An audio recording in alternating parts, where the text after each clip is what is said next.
কোনো ড্রাইভার যখন গাড়ি চালায় তখন সে এদিক সেদিক তাকায় না কেন? কারণ সে জানে যদি আমি এদিক সেদিক তাকাই তাহলে অ্যাক্সিডেন্ট হওয়ার সম্ভাবনা রয়েছে।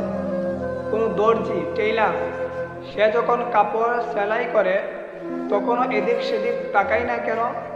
কারণ সে জানে যদি মনোযোগ না দেওয়া হয় তাহলে কাপড়ের সেলাইয়ের মধ্যে সমস্যা হতে পারে।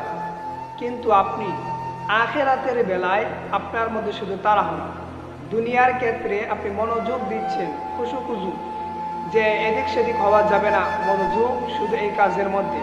আর আখিরাতের কাজ, নামাজ, ইবাদতের ক্ষেত্রে আপনি খালি চাচ্ছেন কত তাড়াতাড়ি তাড়াহুড়া করে আপনার আখিরাতের কাজগুলো শেষ করবে।